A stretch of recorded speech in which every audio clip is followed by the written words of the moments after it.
So let's go ahead and get started. We do have some groundbreaking news to start us off. In his very first remarks as Secretary of State, Secretary Blinken laid out his vision for strengthening the State Department, both in the near term and in the years to come.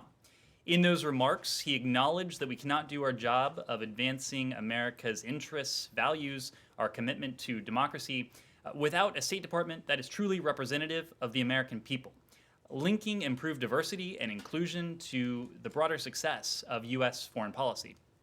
Today, Secretary Blinken announced the creation of a new Chief Diversity and Inclusion Officer position, which will report directly to him. The CDIO, as it's known, will align and advance DNI policies across the department, bring transparency to these initiatives, and hold senior leadership accountable on progress.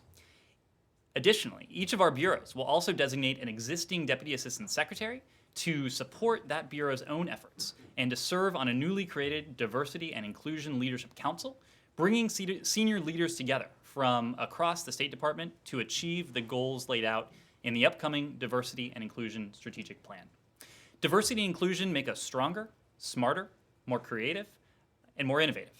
The work of building a State Department that truly represents the American people is just beginning, but today's announcement underscores the Secretary's commitment to seeing it through. In other developments, I'm sure everyone saw the Secretary's statement this morning announcing the U.S. intent to seek an elected seat on the Human Rights Council. In addition to that statement, the Secretary made an address to the Council members today in Geneva to underscore the U.S. determination to reassert its leadership in this body. HRC elections are slated for October of this year, with elected members assuming their seats on January 1st of 2022. As the Secretary made clear today, this decision aligns with President Biden's determination to reinvigorate American diplomacy, with a foreign policy centered on democracy, human rights, and equality. So with that, Matt, do you want to start? I do have some questions about the diversity and inclusion thing, but I don't have any significant policy questions that I think should deserve, so I will defer as long as I can reserve the right to come back. I am sure we will be hearing from you. Okay, else. I will defer. Okay, we'll start with Humaira and then we'll go to Barbara. Okay, so on Iran, Iran's ambassador in Geneva today told this disarmament conference again that U.S. should go first. This who should go first thing has been out there for some time, and we know that some officials don't see this as a top problem. But I'm just wondering if the U.S. offer or the willingness to come back to the table has an expiration date. How long will you guys wait for them to come back to the table? And then I'll move on to something else. Well, I think a couple things are true here, Humaira.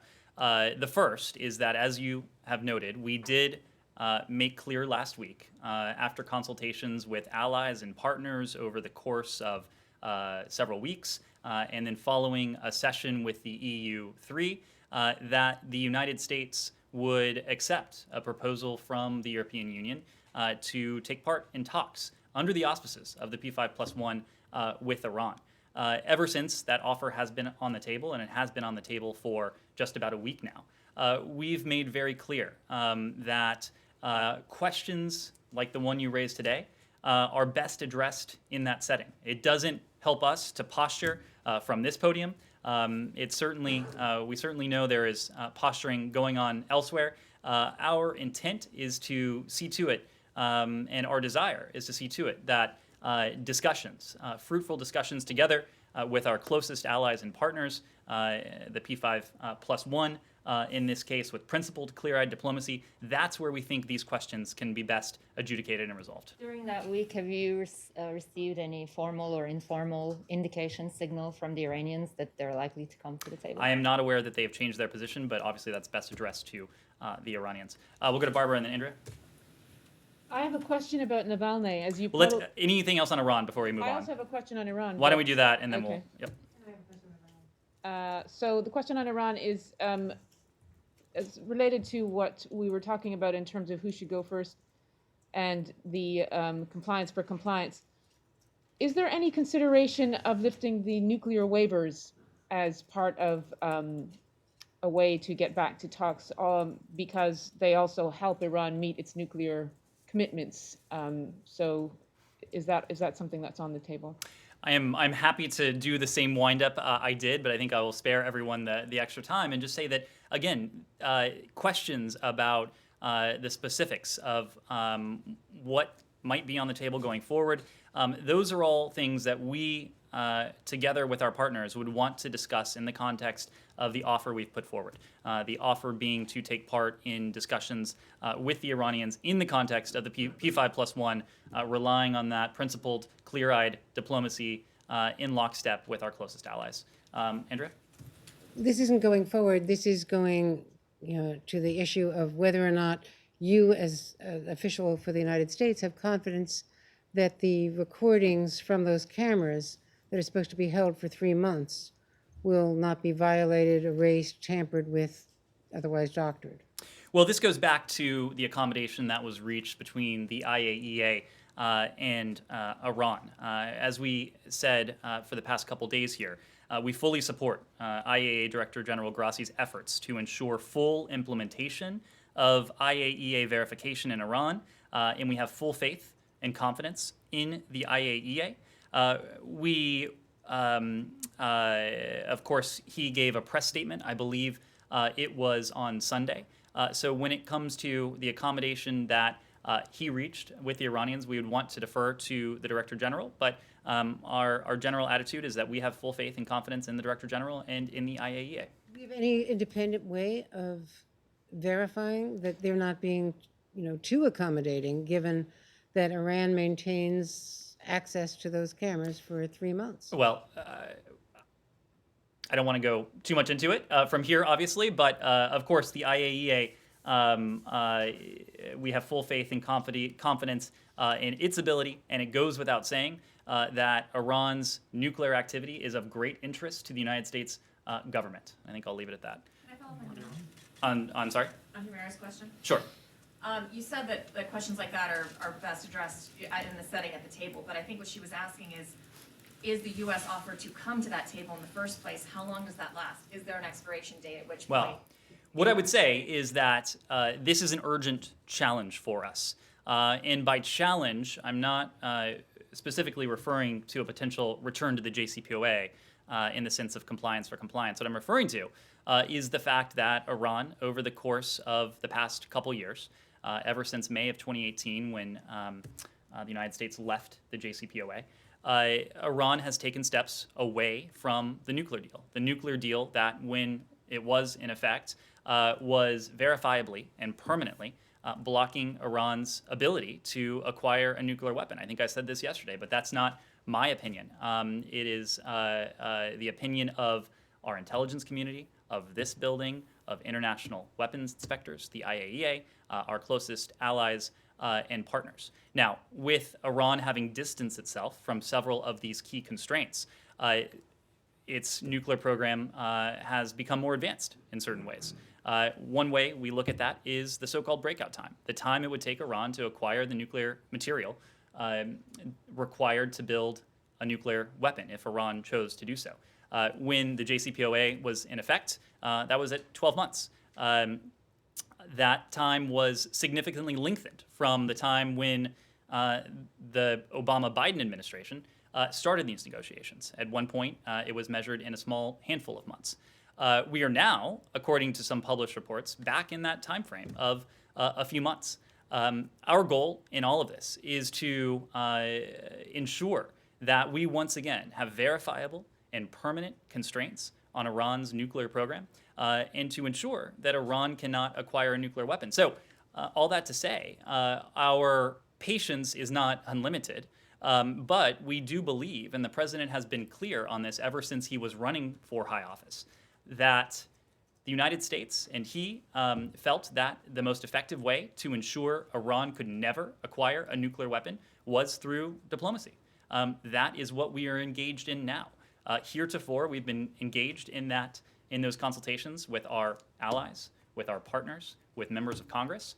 And now, as of last week, as of a week ago today, I believe it was, we have put that offer on the table that under the auspices of the P5+1, we would be willing to engage in that diplomacy, in those consultations, directly with Iran.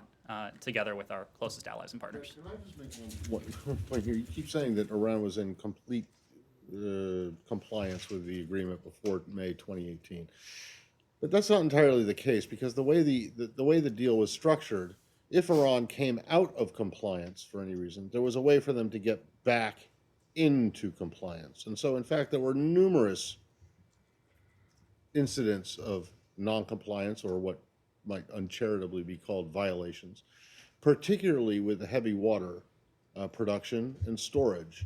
And when they exceeded on the heavy water, when they exceeded their heavy water production and storage, the U.S. and other countries stepped in and bought it, the excess from them, which meant that if they violated the agreement, they would actually get paid for it.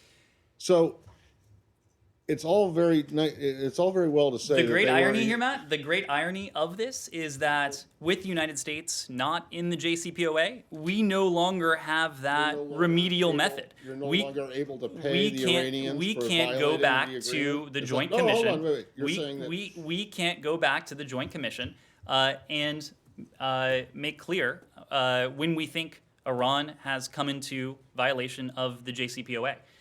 Look, again, I would point you to the fact that we have full faith and full confidence in the Director General of the IAEA, full faith and full confidence in the IAEA. The IAEA, while the Iran deal, while the JCPOA was in full effect, while Iran was abiding by it, they expressed confidence that Iran was living up to its limits. Now, this is not an uncomplicated set of issues, and I know you're referring to some of these technical matters, but the IAEA, and I certainly wouldn't want to speak to them, but I suspect if you go and ask them, they will tell you that they were satisfied by Iran's compliance with the deal. Iran was complying with the deal. More importantly, Iran was permanently and verifiably prevented from obtaining a nuclear weapon. That's what we're going for here. you can say that they're technical issues, but that's the entire agreement hinged on technical issues, right? Inspections. The entire agreement hinged on a very simple premise. Fair enough. Iran was permanently and verifiably prevented from obtaining a nuclear weapon. You guys, it sounds as though you're upset that you're not able to pay Iran to come after it violates the agreement to come back Matt, into you compliance. didn't hear those 'cause words come out of my mouth. They came out of your mouth. So, yes, Kylie. Just to button this up, have you guys been briefed by the IAEA since the weekend? So we've seen the IAEA's latest quarterly report on Iran.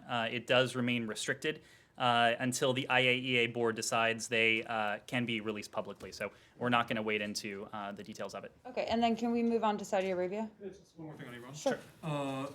Connor asked a version of this question yesterday regarding South Korea.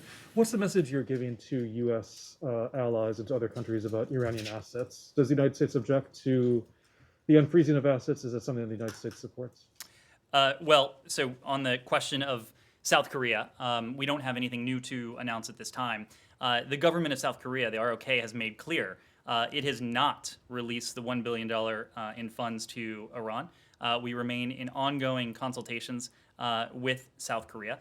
I believe their Ministry of Foreign Affairs issued a statement on this and made clear that the Iranian assets locked in South Korea will be released only after consultations with the United States. South Korea is a vital partner. South Korea plays a vital role in sanctions enforcement, not only when it comes to Iran, but also to North Korea, of course. Are you okay with them releasing it? Look, these issues are issues that we would want to discuss in the context of diplomacy, not in the context of speaking from podiums, posturing from podiums. That is why a week ago today, we put that offer on the table with our P5+1 partners to partake in that diplomacy. I heard Saudi. Yep. I'm curious about Special Envoy Lender King. While he's in Riyadh, will he have discussions about the findings in the unclassified intelligence report into the murder of Jamal Khashoggi with Saudi officials? Well, let me start by saying, and I've said this before from this podium, that the murder of Jamal Khashoggi, it was a horrific crime. The administration is prepared to release an unclassified report with full transparency for Congress. This is the law. We will follow the law. You heard this from then DNI designate Haynes during her confirmation hearing. And I understand now that she is in charge of the DNI as the Director of National Intelligence. The DNI is preparing to do just that. When it comes to details of that report and details for its release, I would refer you to the DNI. I don't think we have anything additional to read out on Special Envoy Linder King's discussions with Saudi officials on this front. Of course, his remit is Yemen. His remit is to prioritize diplomatic engagement to bring about, again in close coordination with the UN Special Envoy Martin Griffiths, a diplomatic resolution to the long-running conflict in Yemen, knowing that the people of Yemen have suffered enormously, knowing that Yemen is now home to the world's worst humanitarian catastrophe. That is Special Envoy Linder King's focus, and that is what he is doing right now in the region. But if the matter comes up while he's meeting with Saudi officials, he's not prevented from discussing it with them, is he? Look, his focus is the conflict in Yemen. We have been in touch with Saudi officials at multiple levels. As you know, the Secretary has spoken, I believe it is twice now, with his Saudi counterpart. The Department of Defense read out a call with Secretary Austin and his Saudi counterpart. So it need not be that Special Envoy Linder King is our only channel to Saudi authorities. We have regular discussions with them on a range of issues. Andrea? On Saudi Arabia. Sure. Andrea and then Barbara. First, Jen Psaki said that there was going to be the call soon. There's been some reporting that it's going to be imminent as soon as today or tomorrow by the president. Do you have any better understanding of the timing of the release? And there's a CNN report, I defer to my colleague from CNN, which traces the airplane used in the Khashoggi murder back to ownership the year prior. This is based on court documents filed in Canada. Are you aware of that? And is the State Department looking into that? So what I will say is that the DNI has committed to release an unclassified version of this report to Congress. I understand that will take place soon. I believe that's what my counterpart Jen Psaki said today at the White House press briefing. I, of course, wouldn't want to weigh in on any potential calls or consultations the president might make, but the point I made just prior to this stands, that we have been in touch with Saudi officials at numerous levels in the early weeks of this administration. The Secretary has done that. Others have done that from this building. We mentioned Special Envoy Linder King. We know that has taken place at the Pentagon as well, but I don't have anything else to read out there. When it comes to the details of Jamal Khashoggi's horrific murder, the DNI compiled a report essentially to look at these very issues. So I wouldn't want to get ahead of what may be in that report. Barbara.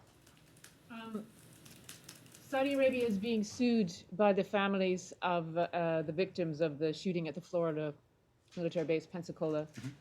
So you may remember that President Trump promised the families that the Saudis would pay them.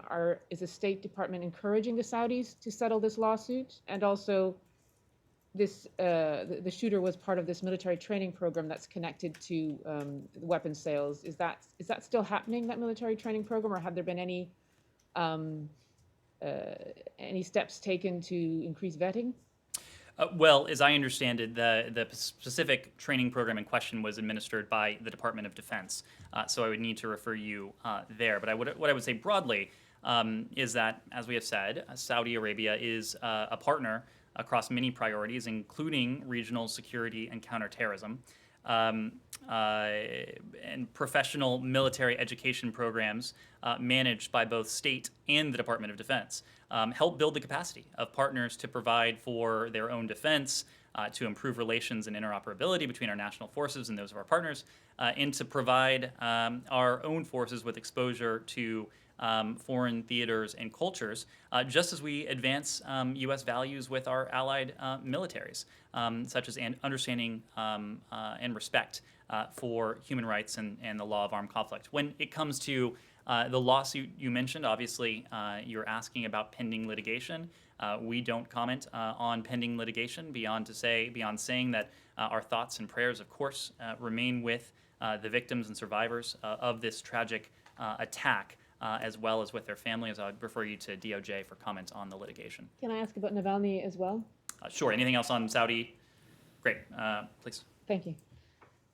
So Amnesty International is no longer calling Alexei Navalny a prisoner of conscience because it says of these comments he made, anti-migrant statements he made in the 2000s, reached the threshold of the advocacy of hatred. How does the State Department view Mr. Navalny? Do you see him as a prisoner of conscience? We view his detention as politically motivated. As we have said, Russia has a abysmal record when it comes to human rights. The detention of Mr. Navalny is just one element of that. The detention and the violence perpetrated against those brave Russians who took to the streets to protest his detention is another element of that. But of course, those are just two more recent incidents in a long-running series of offenses when it comes to Russia's lack of respect for human rights. When it comes to Amnesty's determination regarding Mr. Navalny, I'd need to refer you there. Yeah, Will? Thanks. Just returning to the diversity and inclusion that you mentioned at the top, is that going to apply to just the State Department overall in terms of its entire workforce, or is there going to be an effort made for the very senior ranks, ambassadors, assistant secretaries, undersecretaries, and such? And then a related question, are you going to be nominating more, more senior level? We have a Undersecretary for Political Affairs nominee. We have Deputy Secretary of State. Are you going to be nominating more senior diplomats as this administration tries to engage the world more? To your first question, this is a prioritization at all levels. The Secretary has made it clear that this is a department that represents America to the world. This is a department that needs to reflect the full diversity of the American people. And he doesn't see that just as a virtue. He sees it as a strategic necessity, knowing that if we are to harness our full competitiveness, our full comparative advantage, we have to harness the full set of strengths of the American people and ensuring that we have a diverse, inclusive, and equitable workplace. This is true in junior level positions, just as it is at the very highest positions within this building. I can tell you that the Secretary is absolutely prioritizing these issues, diversity, equity, and inclusion, when it comes to the appointment or nomination, as the case might be, of senior officials going forward. You will see that reflected as the fuller team comes together. That includes with assistant secretaries, undersecretaries, and additional nominations and appointments that you'll be hearing more about. Preferred approach, would it be to promote a Black American or person of color or other minority from the career staff to a senior leadership position in the department, or to bring in someone an outside political appointee, as we've seen? Well, I think the approach is to harness our full national strength. And we are grateful to have within this building some of the most experienced, capable individuals on any given region or functional topic, as the case might be. And so for that reason, I think as these appointments and nominations go forward, you will be hearing a number of names who are career officials, who are foreign service or civil service, in many cases have spent years and even decades in this building. That will be the case with some of the highest level positions here. Now, of course, there may also be some positions where someone with an outside perspective brings unique strengths. And so I think the North Star, as it were, will be to leverage our full strength and to choose the people who are best suited for those particular jobs. But in many cases, you will be hearing from the Secretary or from the President, in the case of a nomination, that the person best suited for a particular job will be a career official. So I wanted to ask about this at the beginning, but I didn't think the policy should take priority over that. Can I just ask you, I mean, how exactly is this CDIO going to incorporate diversity and inclusion at every level? Is it just with appointments? Is there more? No, it is about a workplace culture. And of course, nominations and appointments are key to that. But it is about building and strengthening a culture within this building that is consistent with the culture that the President of the United States and the Vice President of the United States and, of course, Secretary Blinken himself wish to inculcate in the case of those first two across the federal government, and in the case of Secretary Blinken, of course, at the United States. And the second point I would, in the case of the State Department, I should say, the second point I would make is that it's about holding us accountable, holding senior leadership accountable for making progress. How exactly do you hold them accountable? Well, for one, you give this individual direct access to the secretary, to the seventh floor. This individual will, as I said before, report directly to the Secretary of State because the Secretary of State wants the unvarnished view of how we are doing against that metric of building a diverse, equitable, and inclusive workplace, recruiting and retaining a workforce that fully represents the United States of America. I also mentioned in the topper, and the Secretary mentioned in his statement, it is about designating at the DAS level, at the Deputy Assistant Secretary of State level, an individual within each bureau to help track progress, to represent that bureau within the Diversity and Inclusion Council. And so this will take place at multiple levels, but I think importantly, the Secretary will be hearing directly from a direct report about the progress we are making against the school. The thing that the reason I'm asking this is because I've been doing this a long time. Some people, I would think, probably say too long. But since I started covering this building, this has been a constant refrain. Of course. From every administration, starting with the Clinton administration, okay? And now we have a situation, and it never seems to get any better. And in fact, report after report comes out, every year saying it's less diverse, it's not representative. And now we have a situation where the President of the United States actually happened to have been the number 2 of the country, the entire country, for 8 years, and the Secretary of State happened to have been the Deputy Secretary of State for 4 years. Why didn't they do something then about this? Why is it, it's not as if they weren't in positions of leadership before, prior to 4 years ago. Why now? Why all of a sudden now? This has been a problem that's gone back decades. Mm-hmm. Why didn't they do something about it then? Well, I think the short answer is that they did. And in fact, there was a presidential memorandum signed to this very effect. But the more important point is that no one is satisfied with the progress that was made then, nor with where we are now. That is precisely why we are taking these steps, the step that the Secretary announced today. I don't believe, Matt, that this department has ever had before a chief diversity and inclusion office or an officer report directly to the Secretary of State on these issues. I don't believe, Matt, that this department has ever before designated deputy assistant secretaries within each bureau to track this issue. I think when you look at our approach, it will be different from the approach that previous administrations have taken, and I think that it is our hope and it is our expectation that we will make progress where progress before has not been achieved. Okay. Well, I wish them luck, but you've been in government for a while, and so you know that adding a layer of bureaucracy or a one position isn't always it's not always a panacea for it. Can I ask one more question about, it's unrelated to this, but I'll let someone go after, but it's about the Human Rights Council. Okay.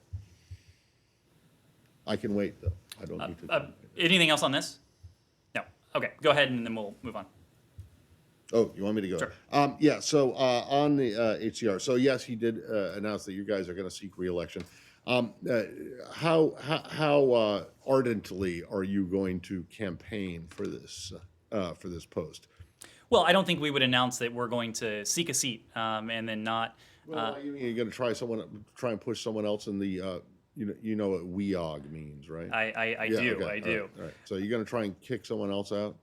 Look, we are. I'm not going to discuss private diplomatic conversations. I think the fact is that we are privileged to be a part of a regional group where all those that have announced their candidacies have a shared, determined commitment to advance and protect human rights. I think we are running for a seat, or we will be running for a seat for a very simple reason. And I think when you hear the secretary, he often puts it this way.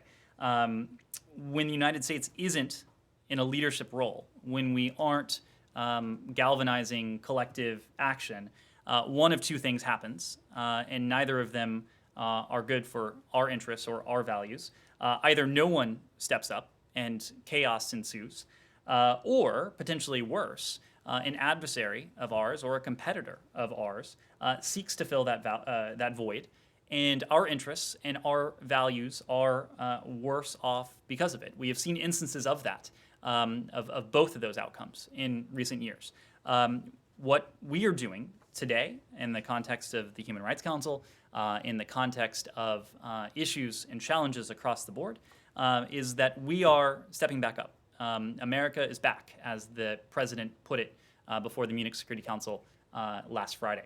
And America's back because we know that when we are at the table, we can shape developments, events, institutions in a way that we could not when we are absent. And that is precisely what we plan to do here. Yes, I've seen your hand up for a while, yes. Thank you. I'm Christiane Jakob from the German press agency, DPA. I have can you hear me, or should I take you're one fine. off? You're fine. I have a question concerning appointments and nominations, but Germany related. It's about the U.S. ambassador to Germany, because this position has been vacant for quite a while, since June. I know it's not a top priority, obviously, but could you still give a rough timeline for when a nomination could be expected there, given this long vacancy, given the declared wish to revive partnerships with European allies, and also before Richard Grenell took office in 2018, I think there was a vacancy for about 16 months. So is that something, a timeline that Germany has to brace for, or is it going to be a little quicker? Well, let me start by saying, when it comes to our relationship, our bilateral relationship with Germany, that Germany is an important U.S. ally, of course, an economic partner as well. Rebuilding and strengthening the U.S.-Germany relationship, it's a priority for this president. It's a priority for this Secretary of State. Our relationship with Germany is built on shared values of freedom, of democracy, human rights, the rule of law. And that is why, of course, the role of our ambassador to Germany will be so important. I discussed this yesterday in a separate context, another important diplomatic post, but the same is true. Ambassadorial nominations are nominations of the President of the United States. And so that process is administered by the White House, of course, in consultation with the Secretary of State and the Department of State. I think it is absolutely true, and you can expect that when we do have an announcement of a nominee for Ambassador to Germany, that person will have the trust not only of the Secretary of State, but also of the President himself, given how important this diplomatic post is for us. Michelle. Yeah, thank you. Do you have any readout for the Secretary's call with Omani Foreign Minister? And are you planning to use Oman as a venue to talk to the Iranians again? So I don't have anything to read out just yet. If we do have something later today, we will let you know. When it comes to timing, when it comes to venues for potential discussions with Iran in the context of the P5+1, all of that is still to be worked out. So I don't have any more for you there. Obviously, Oman has played an important role in the past. We're grateful for that, but I don't have any update there. Yes. Can I just bounce off on Yeah. Iran quickly? Okay. Sorry. But there's just a report out saying that the U.S. and Israel are going to reconvene a strategic working group on Iran to discuss intelligence, and that the first meeting could take place in the next few days. Do you have any comment on that? I don't have a comment specifically on that. I would note more broadly that this administration and the President Biden's commitment to Israel's security is ironclad. You, of course, know that from his time as vice president, when now President Biden played an important role negotiating the 2016 Memorandum of Understanding on security assistance, which at the time and still today was the largest commitment to security assistance in U.S. history. Under the terms of the $38 billion MOU signed by the United States and Israel in 2016, we set funding for Israel at levels of $3.3 billion in FMF, in foreign military financing, and $500 million for cooperative programs for missile defense per year over a period of 10 years, which is how you get to that $38 billion figure.